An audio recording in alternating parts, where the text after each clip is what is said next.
Y tocamos, por ejemplo, en relación con la presión fiscal. Los datos que tenemos son, la presión fiscal en España es una de las más bajas de la Unión Europea. Nosotros tenemos un nivel de gasto público, y hablo del conjunto de España, extraordinariamente bajo comparado con otros países. Y España dedica menos a gasto social que el resto de otros países. Recuerdo, un punto del PIB son aproximadamente 10.000 millones de euros. La media Europa 15 está en 27% de gasto social PIB. Nosotros estamos en 21. 7 puntos son 70.000 millones de euros. Pero sigamos con este lado, porque esta es la parte de arriba. Recordad, estamos hablando tejado arriba del sistema sanitario, donde sacamos los recursos para hacerlo sostenible. La organización esta, Tax Justice Network, sitúa a España entre los 10 países que pierden más ingresos fiscales. La Asociación de Inspectores de Hacienda estima que aproximadamente un 23% de la economía de nuestro país es economía sumergida. Que habríamos perdido en ello unos 88.000 millones de euros. Y, además, este fraude no es tanto de los que estamos aquí o de gentes como nosotros que estén fuera. Este fraude es fundamentalmente de grandes empresas. Habréis leído, por ejemplo, en la prensa la cantidad de impuestos que paga Apple en nuestro país. Muchos de nosotros andamos con un iPhone por la vida, en nuestro bolsillo. Ningún impuesto pagan esta gente aquí. Entonces, estas son realidades muy a tener en cuenta, porque a menudo nos logran envolver con el discurso la sanidad no es sostenible. Pero oiga usted, la sanidad es sostenible con impuestos. Una sociedad justa tiene impuestos justos. Alguien nos viene a decir, el gobierno del PP nos dice que hay que pagar, que no es justo que Repotín, con la renta que tiene, pague los medicamentos igual que la señora que le limpian su casa. Y es que hay que tener claro, y esta es la primera batalla a ganar, la batalla a las ideas y los valores, las rentas es para pagar impuestos, no para pagar medicamentos. Este es un tema absolutamente fundamental del discurso político. La otra pregunta es, ¿nos estamos gastando demasiado en sanidad? ¿Estamos gastando demasiado en sanidad? Bien, aquí podemos discutir cómo se mide lo que se gasta en sanidad, gasto total versus gasto público, gasto per cápita, o sea, cómo hacemos la comparación. Cuando cocinamos todo esto y vemos qué es lo que nos gastamos en términos, por ejemplo, indicadores que son los que más se usan, gasto per cápita a paridad de poder de compra.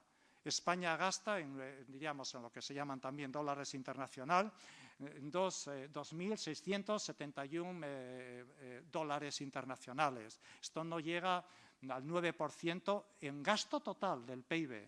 Si ahora tomamos el gasto público, que es el que importa, en España el gasto público es un 70% del gasto total, salimos con 1.917 euros internacionales. Creo recordar 800, casi 1.000 menos que Francia, son nuestros vecinos. Y en gasto público estamos 6,08. Comparamos esto con los países UEA 15 y ellos están en 6,87. Recordad, un punto de PIB son 10.000 millones de euros. Luego, no parece sensato decir que nos estemos gastando mucho. Hay más datos de comparar. Aquí veis en la tabla la parte verde. La parte verde es todos los países de la OCDE. OCDE son los países más ricos del mundo. Si metéis Turquía, México y recientemente Chile, y veis que España está en la mitad. Pero claro, en la mitad de países donde luego está, fijaros en la cola de ahí, está México, está Turquía, etc. Si miramos desde otra perspectiva, vemos aquí están graduados en azul los ya países europeos en términos de gasto público. España está más bien a la cola. Luego la conclusión es que no gastamos mucho en términos en sanidad. Y si vemos cómo hemos crecido, veis ahí en la figura de la izquierda, España ha crecido desde el 98 al 2008, esto donde hoy dice alguien en el diario médico que hay que pinchar la burbuja sanitaria. José Ramón Repullo comentará, no hemos tenido burbuja sanitaria, hemos crecido a un ritmo, lo veis ahí. Y cuando vemos comparado con la riqueza, nos situamos en la media, la resta regresión. Luego, resumiendo, no tenemos un gasto fiscal excesivo, no tenemos un gasto sanitario excesivo. Hay otro elemento que a veces se dice, y es tenemos 16.000 millones de euros de deuda. No sé si son 16 o 12 porque lo llevan muy en secreto. Incidentalmente, el único sitio donde los datos de deuda son fiables es País Vasco. Es bueno tenerlo en cuenta. La gente que tiene que saberlo sabe, pero no trasciende mucho. Ahí tenéis los datos de las distintas deudas. Pero la pregunta en relación con la deuda es, bueno, ¿es solvente el sistema? ¿Cuál es el problema de esta deuda? El problema de esta deuda tiene que ver con algo que, en resumen, es mal gobierno. Normas que no se cumplen, facturas que no se contabilizan, transparencia que no existe, rendición de cuentas que no se da. Y esto es parte del tema. Entonces, en resumen, esto es los datos así de sostenibilidad económica. Toquemos el siguiente tema, que es muy importante, sostenibilidad político-social. Se responde a la pregunta, ¿la sociedad quiere una sociedad cuyos ciudadanos, cuyas élites, cuyas clases medias, cuyos ciudadanos que pagan impuestos? No, se responde a la pregunta, ¿la sociedad quiere una sociedad cuyos ciudadanos, cuyas élites, cuyas clases medias, cuyos ciudadanos que pagan impuestos no quieran servicios públicos, terminará sin tener servicios públicos?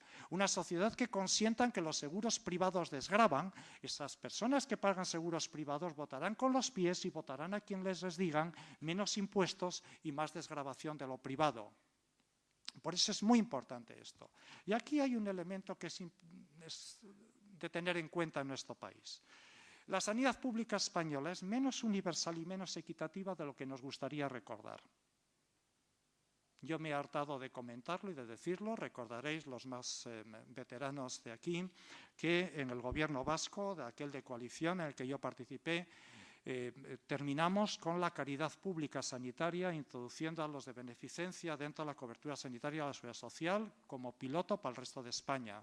Pues bien, esto no se ha cerrado del todo. Pero ahora se ha venido, lo que se había avanzado, que no ha sido poco, lo ha venido a romper el decreto ley del Partido Popular, decreto ley de 16-2012, que expulsa no solo a los extranjeros, expulsa a los mayores de 26 años, que no tienen todavía el primer trabajo. A 31 de agosto se quedarán sin cobertura. Esto es en parte negativa. En parte positiva, yo creo que hay una cosa buena en esto de España en conjunto, pero muy especial, me pareció, del País Vasco, y es esa suerte de apoyo popular a los valores en los que reposa la sanidad pública. Pero eso hay que cultivarlo. Eso no está ahí de por sí. Aquí tenéis, por ejemplo, estos son datos del conjunto de España. En el conjunto de España, unos 2.200.000, 300.000 personas tienen una sanidad de financiación pública, pero privada. Son los líderes de opinión. En Madrid, por ejemplo, de estos 2.300.000, 350.000, 400.000 viven en Madrid. Madrid tiene, por ejemplo, sanidad privada. La cuota de ciudadanos con sanidad privada está próxima al 30%. Al 30%. País Vasco, creo recordar que no está en un... ¿Cuánto? 20%. 20% me dice el consejero. Entonces, si veis esto es para pensar, para tener en cuenta. Es el reto de mejorar la sanidad pública para que en ella tengan acomodo todas las clases sociales y todos los sectores. Y estos son los datos de cobertura sanitaria pública que tienen mucho que ver con los elementos de equidad y demás.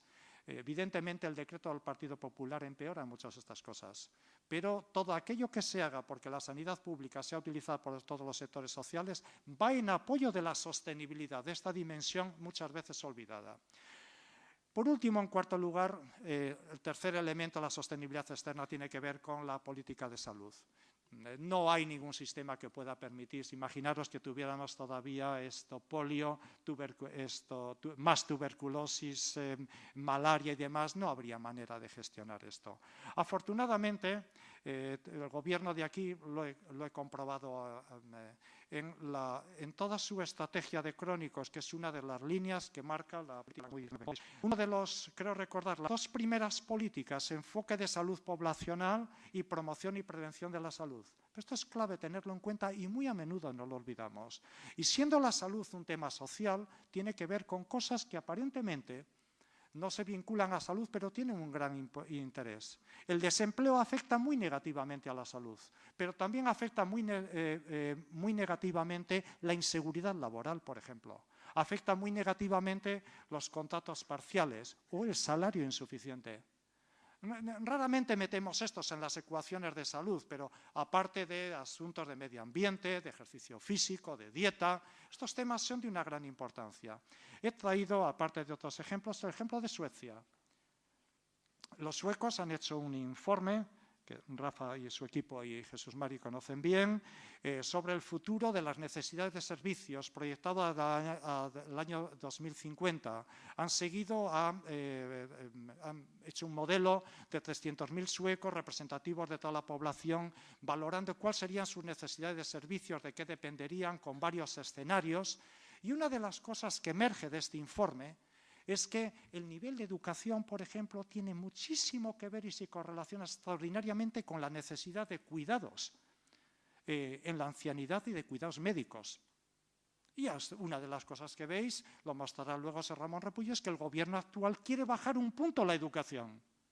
La educación está tocando a la salud y todos los aspectos que vienen. Esto es por eso de un extraordinario interés mantener. En definitiva y en conclusión, la más importante es afirmar la sostenibilidad fiscal, es, por así decirlo, la sostenibilidad dura, la sostenibilidad a la que se refiere la gente cuando habla de sostenibilidad. Este debate se dio en Canadá hace unos años y he traído dos frases, una de una persona que dice que el sistema sanitario de financiación pública en Canadá, tal como hoy está organizado y gestionado, no es fiscalmente sostenible, dado los niveles actuales de financiación. ¿A qué esta frase se la habéis oído a algunos políticos españoles? Esta es una frase muy típica. En la misma fecha, otro señor, mucho más informado, el que hizo un informe sobre la situación de Canadá, dice, no, la sanidad es tan sostenible como los canadienses quieran que sea sostenible. Y este es el mensaje clave, depende de los valores de la sociedad en la que queramos vivir. He traído a colación otra frase de un economista sanitario de la salud de Estados Unidos, de Princeton, nada acusable de socialdemocracia, ni dura ni blanda, que viene a decir que el debate social sobre la sanidad en Estados Unidos y en cualquier otro país no es tanto una cuestión de macroeconomía como de ejercicio de la economía política, de la solidaridad o del compartir. Y de esto va, y este es el mensaje. Voy a pasar esto porque creo que me pasa algo de tiempo. Seguro que sale en el debate algún tema de estos. Y el mensaje fundamental es que recientemente, ya hace, creo que fue en 2004 o así, SAPIR, a petición de la Comisión, puso un poco estos modelos de bienestar europeos. El modelo continental, diríamos, de seguridad social clásica de Alemania, de Francia, el modelo nórdico, el modelo mediterráneo donde nos incluye a nosotros y el modelo anglosajón. Y la pregunta es ¿dónde estamos y sobre todo dónde queremos estar? Los temas de sostenibilidad son un tema de valores, de modelo de sociedad. Y una de las cosas que vemos cuando miramos qué sucede en otros países es que la calidad, la eficiencia de los sistemas públicos de salud tienen que ver con la calidad, con la eficiencia, con la rendición de cuentas, en definitiva, con el buen gobierno del sector público, con el tipo de sociedad, con la institucionalidad del país.